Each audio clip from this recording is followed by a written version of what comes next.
Bonjour à tous, bienvenue dans cette courte présentation de l'outil Lean Business Improvement Tool.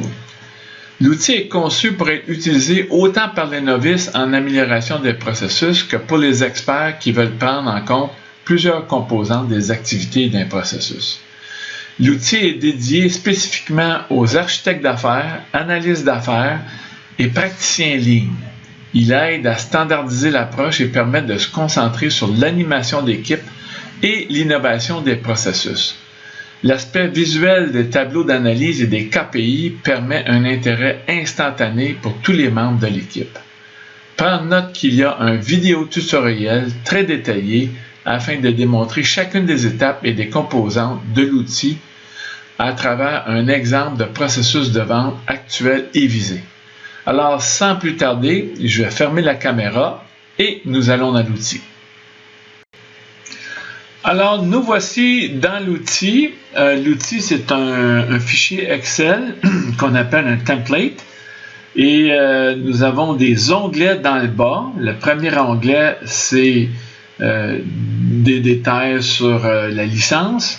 Deuxième onglet, c'est l'instruction pour chacune des étapes. Et puis, la description aussi des colonnes dans les autres onglets. Troisième onglet, c'est l'onglet actuel où on voit le processus actuel. On peut y aller dans un niveau de détail complet ou niveau de détail vraiment sommaire, comme ça. L'autre onglet, c'est l'onglet visé. Donc, c'est la même chose. On peut y aller dans un niveau de détail qui est minime. Et ensuite, on a l'onglet Analyse. Donc, l'onglet Analyse, c'est pour vraiment faire les analyses. Les tableaux se calculent automatiquement sur le cycle du processus, le coût du processus, le coût global moyennant une certaine quantité d'occurrence de processus. Et le prochain onglet, c'est l'onglet des KPI. Donc, on a ici 8 KPI qui nous donnent les résultats de notre analyse pour le processus actuel et le processus visé. Chacun des champs montre le processus actuel, le processus visé. Dans ce cas-là, on a juste un processus actuel, donc il y a juste une barre ici. Et puis ici, il y a un autre onglet de KPI avec toutes les KPI, mais qui exclut les délais. Je vais revenir en détail là-dessus. À la toute fin, il y a la liste qui est utilisée pour faire tous les calculs, les KPI, etc. Donc, si on revient au début, lorsqu'on commence avec l'outil, ben finalement, on définit le processus et la façon de faire. Plus souvent qu'autrement, c'est d'utiliser un outil comme Visio. Et puis là, ben, on décrit les étapes du processus actuel. Donc ça, c'est la première tâche. Une fois que les étapes sont définies, on peut exporter ces étapes-là en passant dans un fichier Excel et les copier dans notre outil d'analyse côté actuel. Donc, la numérotation et les tâches. Ensuite, on peut faire deux choses. Soit aller directement dans le temps et analyser le processus, ou aller dans le détail des activités.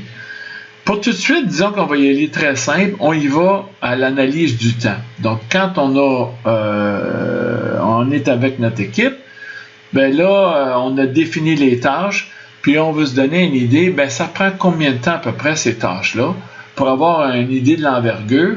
Puis, en faisant cette analyse-là, souvent, on a des idées d'amélioration. Donc, on ouvre ça. Et puis, dans le haut, ce qu'on a ici, c'est des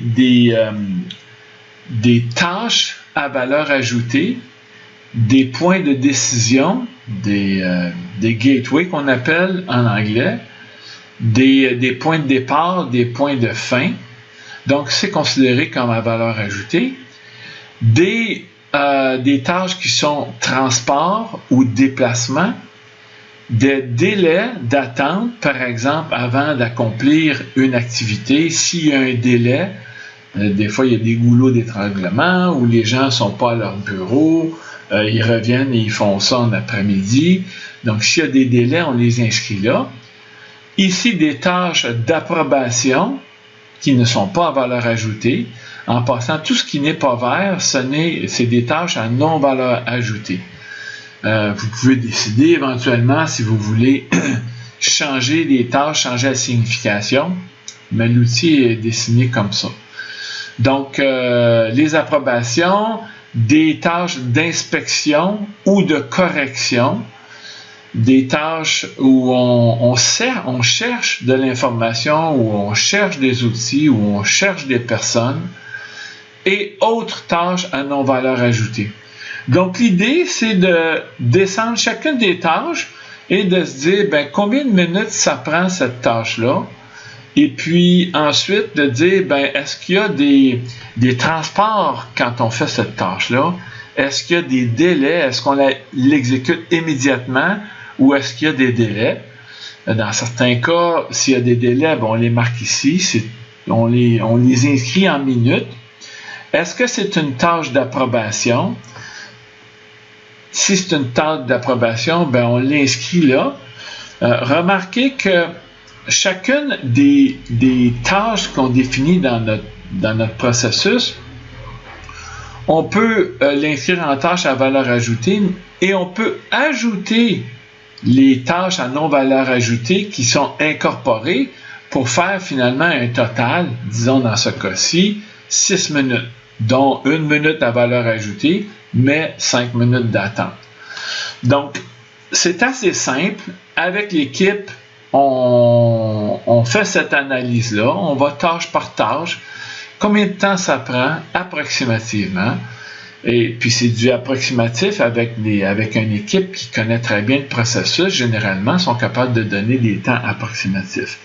Si votre processus contient vraiment beaucoup d'occurrences et puis que vous dites, oui, nous, on aimerait mieux avoir des données actuelles, des vraies données, à ce moment-là, vous pouvez vous choisir un échantillon de processus passé et puis vraiment aller documenter. Donc, ça peut être un échantillon de 10, ça peut être un échantillon de 30.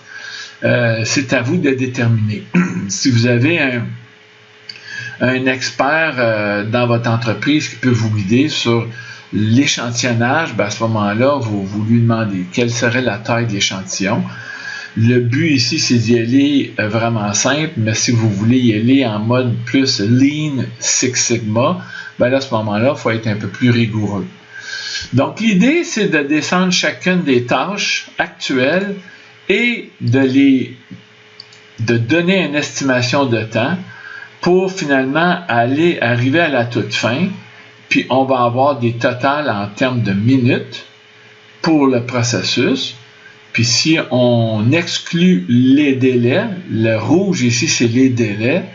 Donc, si on exclut le temps des délais, parce que parfois, c'est des temps qui sont, disons, c'est du temps perdu, mais qu'il n'y a pas de temps vraiment de la main-d'œuvre qui est associée à ça. Mais dans le cas où il y a de la main-d'œuvre, là, à ce moment-là, c'est intéressant de garder ces temps-là. Vous allez voir dans les tableaux d'analyse ici, il y a les KPI incluant les délais et excluant les délais. Donc, c'est bon pour les deux situations. Une fois qu'on a décrit nos temps ici, là, ce qu'on peut faire, c'est qu'on peut aller à l'étape d'analyse. Donc, l'étape d'analyse, ça peut être une étape simple, ça peut être une étape plus rigoureuse. Vous pouvez ici ouvrir chacun des onglets, puis les définir. On va tous les ouvrir d'un coup sec parce qu'on va avoir simplement une vue. Donc là, ils sont tous ouverts. Ici, vous pouvez, par exemple, inscrire, si vous voulez, les tâches précédentes, la tâche suivante, l'identification unique de cette tâche-là. Ici, c'est de choisir la forme BPMN, si c'est une tâche, un point de décision, un événement de début. Ici, vous pouvez décrire le processus de façon plus détaillée. Dans cette étape-là, les rôles, donc ça, c'est les rôles qui sont inscrits dans votre processus Visio, dans vos couloirs d'activité. Donc, il s'agit, dans le fichier Excel, d'inscrire les tâches que vous avez dans votre processus. Et pour chacune des tâches, vous définissez le RACI. Donc, les responsables. Donc, ici, vous choisissez, est-ce que c'est un responsable? Est-ce que c'est un accountable? Est-ce que c'est un support? Est-ce que c'est une personne qui aide à être consultée ou être informée? Je n'irai pas dans le détail de l'explication ici parce que c'est vraiment sommaire, mais l'outil est là pour détailler votre RACI. Ensuite, pour chacune des tâches, vous pouvez détailler quel est l'input requis et l'output, donc les intrants, les extrants. Donc, souvent, c'est utile de faire ça quand on veut éventuellement définir les besoins et les exigences du processus et spécifiquement à chacune des tâches. Est-ce qu'il y a des règles d'affaires, des politiques, on les inscrit là? Est-ce qu'il y a des risques, des contrôles, des KPI associés aux tâches? On les inscrit ici. Souvent, quand on fait notre analyse de processus, on va se faire une analyse SWOT qu'on appelle Strengths, Weaknesses, Opportunity and Threats. Et quand on fait cette analyse-là, on est capable de sortir s'il y a des risques, s'il y a des contrôles qu'on devrait ajouter, etc. Fait que ça vous permet d'analyser votre processus actuel. Ici, très important, les technologies, les assets, c'est que vous inscrivez en haut les différentes méthodes de technologie. Ça peut être email, ça peut être par la poste, les lettres à la poste, téléphone, MS Team, votre site web, votre CRM. Donc, à chacune des étapes, si vous utilisez une de ces choses-là, vous marquez simplement un 1. Ça va vous permettre de voir quel outil est utilisé, quel asset est utilisé, quelle technologie. Puis éventuellement, dans le processus visé, vous pouvez y aller et ajouter des applications, par exemple, et dire, anciennement, ça se faisait comme ça. Maintenant, ça va se faire avec la nouvelle application. Donc, ça. Et ensuite, on va sur cette colonne-là, performance. Ça nous sert à faire une analyse vraiment survol avec votre équipe de dire, OK, cette étape-là, est-ce que ça va ou vraiment il y a place à amélioration? Vous choisissez plus 1, 0, moins 1, puis ça va vous donner finalement l'icône qui est ici. Donc, si c'est un vert, c'est que tout va bien. Si c'est un rouge, il y a vraiment place à amélioration. Si c'est des jaunes, là, à ce moment-là, on se pose des questions. Mais vous voyez, dans cette analyse-là, il y a plusieurs rouges, donc plusieurs opportunités d'amélioration. Ici, quand il y a des opportunités d'amélioration, comme je disais tout à l'heure, suivant un exercice de SWOT, si vous voulez, avec votre équipe, vous pouvez marquer les enjeux. C'est quoi le problème qu'on vit? Puis, suite à ça, vous pouvez éventuellement déterminer les besoins d'affaires, les exigences d'affaires. Donc, c'est des champs qui sont là. On n'a pas besoin de les utiliser immédiatement, mais ça aide dans l'analyse du processus. Quand on a fait ça, là, on est prêt à faire un brainstorming, puis vraiment à dire, ça aurait l'air de quoi le nouveau processus? C'est là que vous, avec votre équipe, vous regardez votre processus actuel, vous voyez qu'il y a du rouge, qu'il y a du jaune, il y a beaucoup de rouge. C'est des endroits d'amélioration. Vous travaillez avec votre équipe et vous dites, on est capable de réduire ce processus-là à 20 tâches, on va essayer de le réduire. Puis finalement, voici votre processus visé avec 15 tâches, du vert, quelques rouges encore. Et c'est là que vous allez dans votre processus visé. Donc, on exporte encore dans un fichier Excel les tâches. Et là, on s'en va dans notre tableau, dans notre outil. Et on inscrit nos 15 tâches, notre nouveau processus. Et que là, on peut aller faire l'analyse de ces tâches-là, voir maintenant qu'il est amélioré, quel temps ça peut prendre. Bien entendu, vous pouvez le documenter à votre guise, le processus visé, mais l'idée en arrière, c'est d'être capable de documenter les nouvelles tâches avec les nouveaux temps. Et une fois que vous avez vos nouveaux temps, c'est là que vous allez dans vos tableaux et les tableaux vont vous donner finalement les calculs du processus. Donc ici, on a un premier tableau qui donne les activités à valeur ajoutée, non valeur ajoutée ici. C'est le même tableau, mais qui exclut les délais. Je vais passer rapidement. Ici, c'est les temps de cycle. Et vous choisissez le nombre d'heures par jour, le nombre de jours par semaine. Vous choisissez la durée. Est-ce que vous voulez voir votre tableau en jours, votre tableau en heures ou en semaine? Ensuite, vous allez avoir ici votre nombre d'activités, valeur ajoutée, non valeur ajoutée. Ici, vous avez votre coût par activité. Donc, vous établissez votre taux horaire ici avec votre responsable des finances. Et puis, vous allez obtenir les résultats des coûts globaux pour une instance de processus. Et ici, vous choisissez votre processus. Il y a combien d'instances de processus par jour? Ou vous pouvez dire par semaine, par exemple. Vous dites si, par exemple, il y en a 200 par semaine. Il y a 200 instances de ce processus-là par semaine. Et puis là, le calcul des coûts pour une semaine de processus se font. Et c'est là qu'on arrive dans les KPI. Donc, le KPI, c'est une représentation visuelle des processus actuels et visés. Donc, celui-là, c'est celui incluant les délais. Donc, vous voyez ici, il y a des délais avec le nouveau processus. C'est ça qui est intéressant, c'est que les KPI sont vraiment très visuels.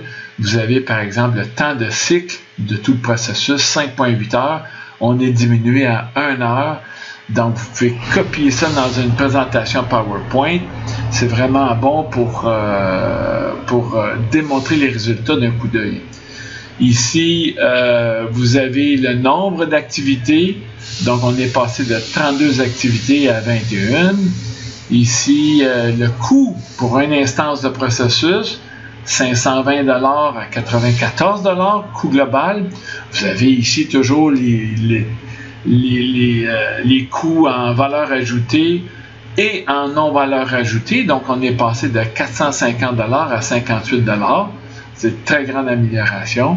Et ici, le coût global pour une semaine avec 200 occurrences, on arrive à 104 000 $ actuels et 18 000 $ visés. Ici, on arrive dans nos tableaux excluant les délais. Souvent, quand on veut regarder l'aspect coût, on va regarder ces tableaux-là. Donc, vous avez les délais en termes d'heures, de 1,1 heure à 5 heures du processus. Donc, c'est très bien. On est réduit les non-valeurs ajoutées de 0,4 à 0. C'est excellent. Ici, vous avez vos nombres d'activités. On est passé de 24 à 16. Donc, on a vraiment coupé dans la quantité d'activités. Le coût pour une instance de processus est passé de 103 à 47 $. Et le coût global est passé de 20 000 à 9 000 $ pour votre processus. Bref, ça fait le tour de l'outil.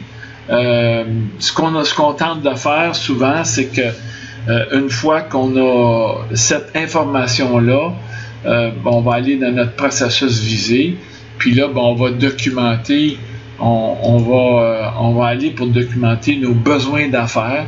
Puis, suite à ça, on va documenter nos exigences d'affaires pour notre processus, chacune des tâches. On peut faire cette analyse-là pour un processus ou pour un value stream. C'est un ou l'autre, c'est à votre goût. Donc, ça fait le tour de la présentation. Si vous avez des questions, n'hésitez pas à m'envoyer un courriel. Au plaisir.